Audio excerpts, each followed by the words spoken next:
হাই friends, কেনে আছে সকলোৱে? আশা কৰোঁ সকলোৱে ভালে আছে।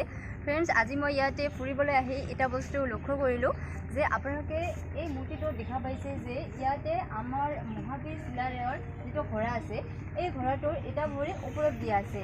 আৰু অকল এইটোৱে নহয়, আপোনালোকে যদি কেতিয়াবা বেলেগ ঠাইত ফুৰিবলৈ যায় বা কেতিয়াবা পাৰ্কতে হওক বা কেতিয়াবা বিভিন্ন ঠাইতে হওক, আপোনালোকে বিভিন্ন ধৰণৰ মূৰ্তি দেখা পাব। আৰু সেই মূৰ্তিবিলাকত কিছুমান ঘোঁৰাৰ এটা ভৰি ওপৰত থাকে আৰু কিছুমানৰ দুটা ভৰিৰ ওপৰত থাকে। আৰু আপোনালোকে দেখা পাব কিছুমান ঘোঁৰাৰ চাৰিওটা ভৰিয়ে মাটিত লগ লাগি থাকে। কিন্তু আপোনালোকে এইটো কেতিয়াবা ভাবি চাইছেনে যে এইটো কিয় দিয়া থাকে, এনেকুৱা কিয় দিয়া থাকে?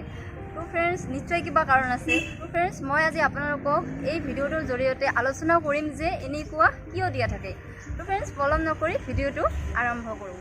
ফ্ৰেণ্ডছ, আপোনালোকে দেখা পাব যে যিটো ঘোঁৰাৰ এটা ভৰিৰ ওপৰত দিয়া থাকে, সেই ঘোঁৰাজনৰ ওপৰত থকা যোদ্ধাজনৰ বা বীৰজনৰ যুদ্ধ কৰি থকা অৱস্থাতে আহত হয় আৰু তাৰপিছত সেই যোদ্ধাজনৰ মৃত্যু হয়।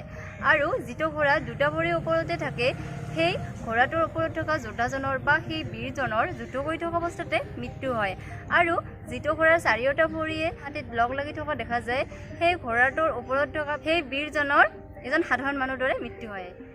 ফ্ৰেণ্ডছ, মই আশা কৰোঁ আপোনালোকক এই ভিডিঅ'টোৰ জৰিয়তে বুজাব পাৰিছোঁ যে এটা ভৰি থাকিলে কি হয়, দুটা ভৰি থাকিলে কি হয় আৰু চাৰিটা ভৰি মাটিত লগ লাগি থাকিলে কি বুজায়। তো ফ্ৰেণ্ডছ, যদি ভিডিঅ'টো চাই ভাল পালে তেন্তে লাইক কৰিব, শ্বেয়াৰ কৰিব আৰু আমাৰ চেনেলটোক ছাবস্ক্ৰাইব কৰিবলৈ নাপাহৰিব। ধন্যবাদ। জয় আই।